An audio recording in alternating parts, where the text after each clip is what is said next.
Assalamualaikum warahmatullahi wabarakatuh. Alhamdulillahirabbil alamin. Allahumma sholli wa sallim wa barik ala sayyidina Muhammadin wa ala ali sayyidina Muhammadin. Apa kabar anak-anak? Semoga kalian semuanya, kita semuanya selalu sehat dan selalu dalam lindungan Allah Subhanahu wa taala. Sebelum kita mulai, mari kita buka pelajaran kita hari ini dengan membaca basmalah. Bismillahirrahmanirrahim. Anak-anakku, hari ini kita akan belajar tentang memahami makna zakat. Apa itu zakat? Apa makna zakat? Mengapa Allah syariatkan zakat? Oke, pada pelajaran kali ini, setelah anak-anak menyaksikan video pembelajaran ini, diharapkan anak-anak akan memahami makna zakat dalam Islam dan meyakini bahwa zakat sebagai bagian dari syariat Islam. Oke, perhatikan gambar ini anak. Kalian paham, kalian tahu semuanya bahwasannya Allah berikan kita nikmat yang banyak. Ada orang yang diberikan kenikmatan kita bisa makan karena ada petani menanam padi. Kemudian ada orang yang diberikan kenikmatan dia bisa makan buah-buahan karena ada orang yang menjual buah-buahan. Ada orang yang bekerja di kantor, ada yang bekerja di pasar, ada yang bekerja di pertanian. Semuanya Allah berikan rezeki, Allah berikan kehidupan, berbagai macam profesi. Ada sebagian mereka yang kemudian menghasilkan uang. Tahukah kalian bahwasanya semua yang kita dapatkan ini, rezeki yang kita dapatkan ini dari hasil bekerja, dari hasil bertani, dari hasil berdagang, dari bekerja, semua sungguh adalah pemberian dari Allah Subhanahu wa taala. Nah, untuk itu, anakku, di dalam Islam zakat adalah bagian dari rukun Islam yang ketiga ya. Setelah pertama syahadat, 2 sholat, 3 zakat, 4 puasa dan 5 haji. Jadi adalah bagian dari rukun Islam. Maka ini adalah bagian dari kewajiban kita sebagai seorang muslim. Tentunya dengan syarat-syarat yang sudah memenuhi.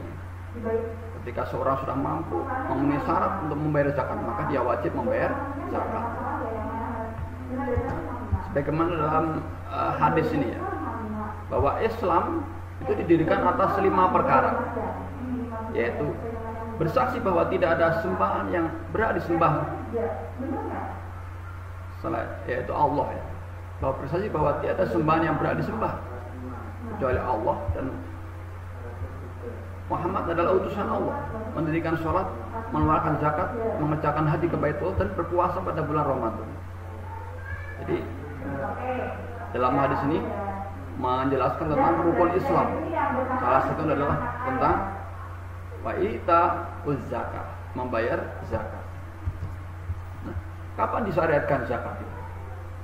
Nah, menurut Ibnu Katsir, seorang ulama, seorang ilmuwan muslim, bahwa zakat itu diwajibkan pada tahun kedua Hijriah.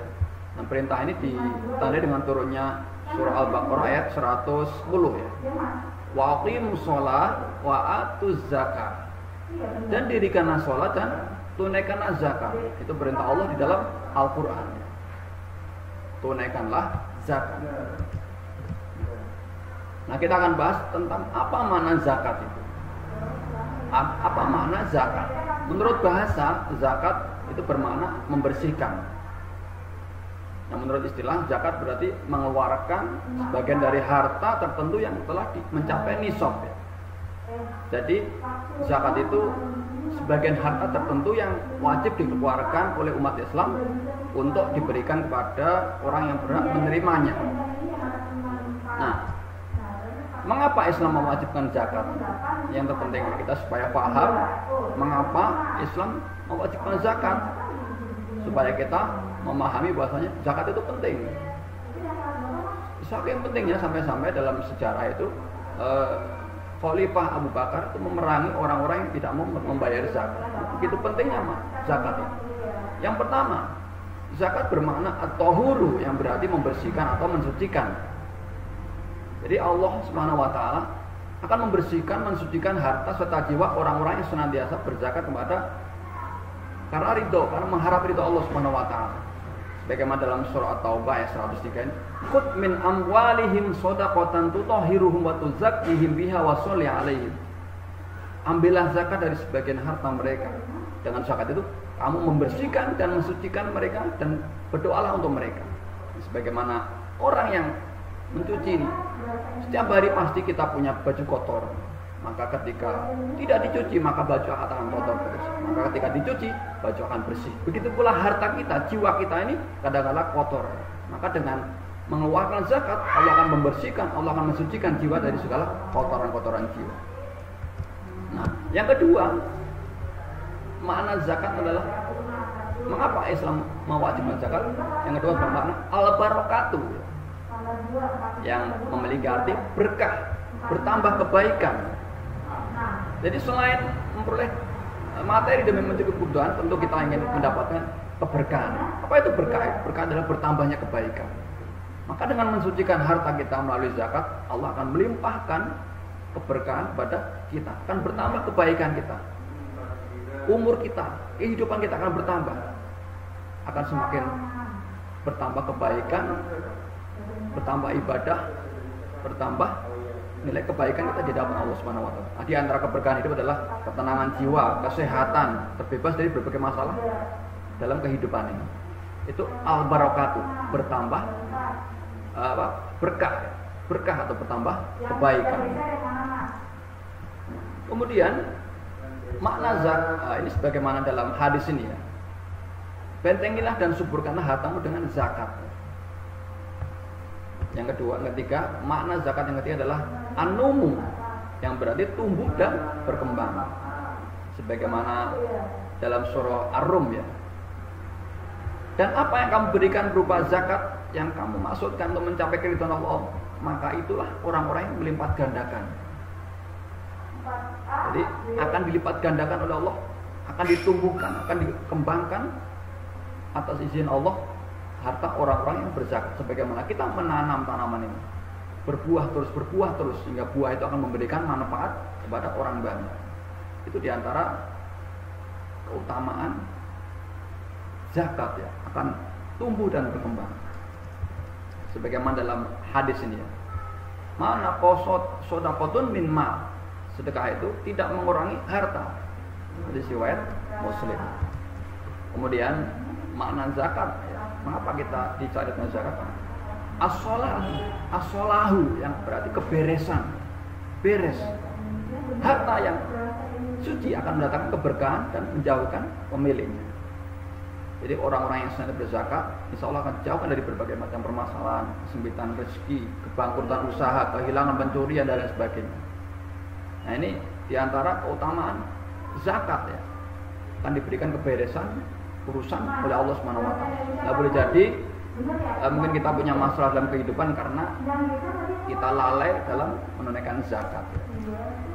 Dari Hasan Al-Basri ya, dia berkata, Rasulullah bersabda, lindungilah harta kalian dengan zakat dan obatilah penyakit kalian dengan sedekah dan hadapilah gelombang bala dengan doa dan mengadu kepada Allah.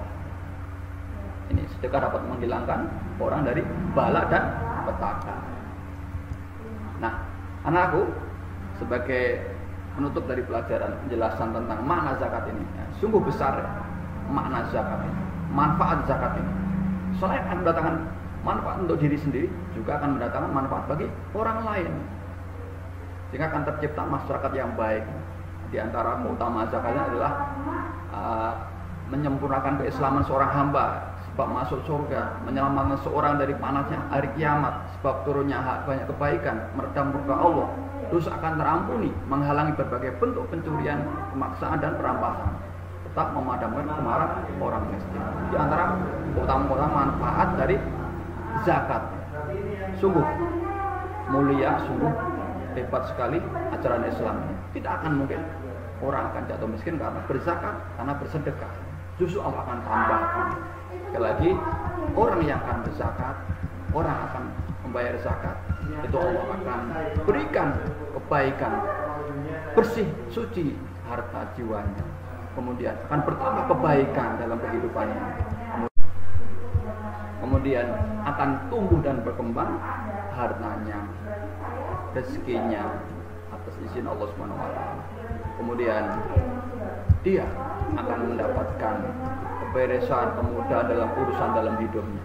Sekali lagi anak-anakku, tidak akan ada rugi orang yang berzakat, orang yang bersedekah. Sungguh indah ajaran Islam ini, sungguh mulia ajaran Allah ini. Mari kita bersyukur kepada Allah karena kita dijadikan sebagai seorang muslim dan kita diberikan kenikmatan oleh Allah berbagai macam rezeki. Mari kita tunaikan zakat, semoga Allah tambah kebaikan dalam hidup kita, keluarga kita, dan masyarakat kita. Mari anak-anak kita tutup pelajaran kita hari ini dengan membaca hamdalah bersama-sama. Alhamdulillahirabbil alamin. Subhanakallahumma wa bihamdika asyhadu an la ilaha illa anta astaghfiruka wa atubu ilaik. Wassalamualaikum warahmatullahi wabarakatuh.